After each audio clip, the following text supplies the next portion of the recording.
Hello class 10, welcome to day 7. We are learning The Little Match Girl written by Hans Christian Andersen. In the last class, we learned that she had the desire to strike a matchstick on the wall and warm her fingers. We will continue now. She pulled one out, scratch. How it spluttered and burnt. It had a warm, bright flame like a tiny candle when she held her hand over it. But what a strange light! It seemed to the little girl as if she were sitting in front of a great iron stove with polished brass knobs and brass ornaments. The fire burnt so beautifully and gave out such a lovely warmth. Oh, how wonderful that was! The child had already stretched her feet to warm them, too, when out went the flame. The stove vanished, and there she sat with the burnt match in her hand. So she drew one of the matches out of the box, scratched it on the wall. How it blazed! How it burnt! It gave a warm, bright flame, like a candle, as she held it in her hands, and it was a wonderful light. It seemed to her really as though she were sitting before a large iron stove with the burnished brass feet and a brass ornament at top. The fire burned with such a blessed influence. It warmed delightfully. The little girl had already stretched out her feet to warm them too. But the small flame went out. You know the matchstick is very small one, so the fire may not remain for a long time. So it went out. And as the flame went out, the stove also vanished. The imagery that she saw by striking the matchstick also disappeared. And she had only the remains of the burnt out matchstick in her hand. You must be wondering, how can a small matchstick give her so much warmth? But you forgot that it's a fairy tale. Okay, we'll continue. She struck another, it burnt clearly, and where the light fell upon the wall, the bricks became transparent like gauze. She could see right into the room where a shining white cloth was spread on the table. It was covered with beautiful china, and in the center of it stood a roast goose, stuffed with prunes and apples, steaming deliciously.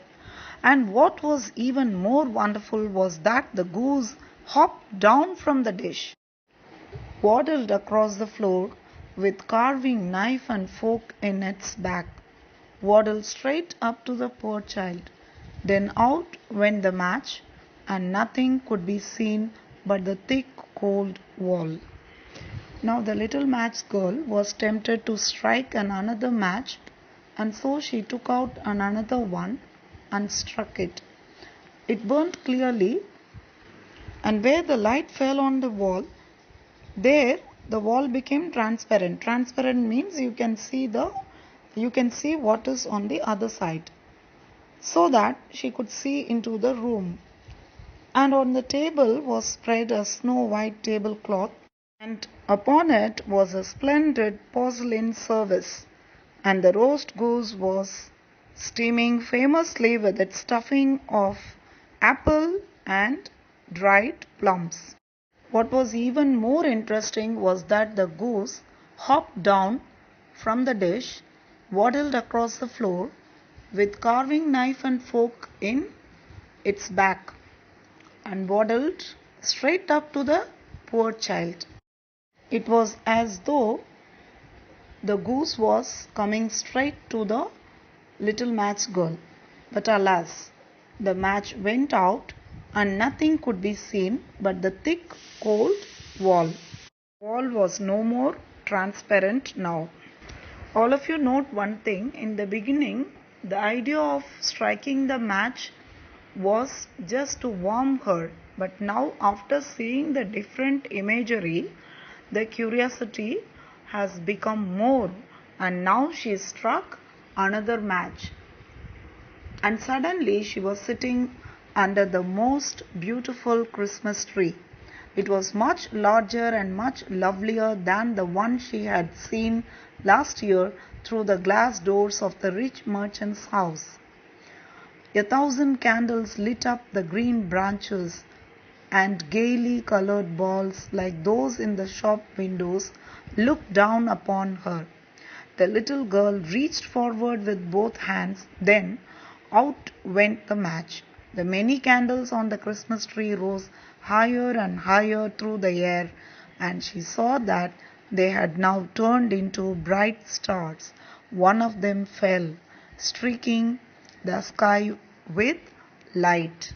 You have to learn very carefully what all she saw when she struck the first matchstick, and what did she see when she struck the second matchstick, and what was the sight that appeared when she struck the third matchstick.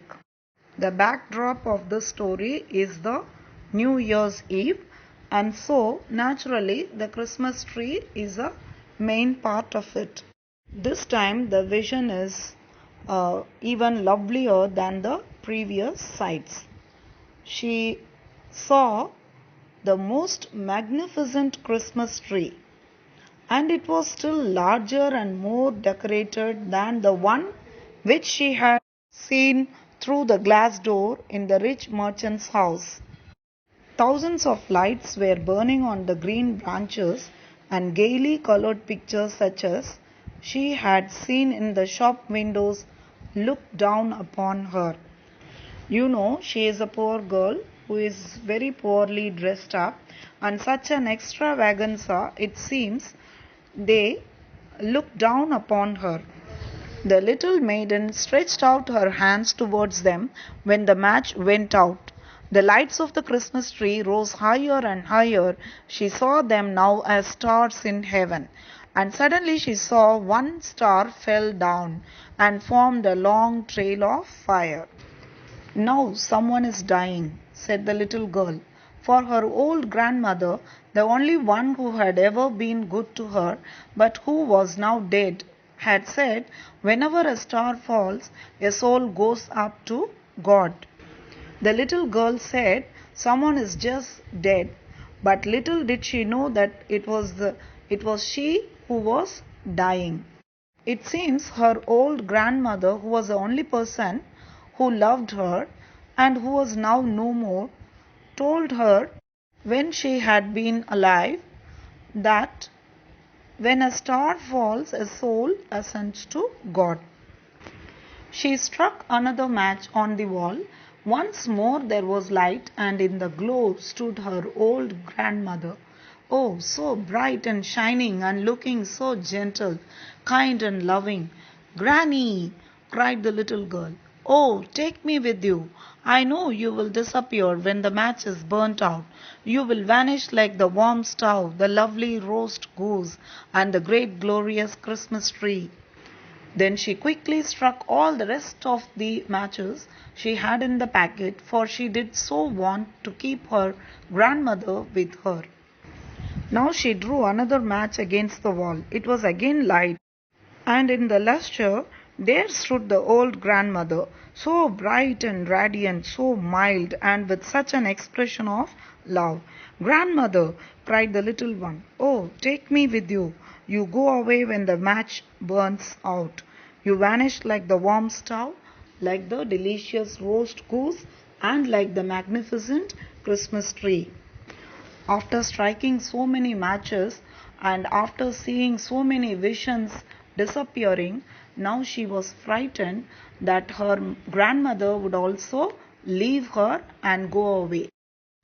The matches flared up with such a blaze that it was brighter than broad daylight, and her old grandmother had never seemed so beautiful or so stately before.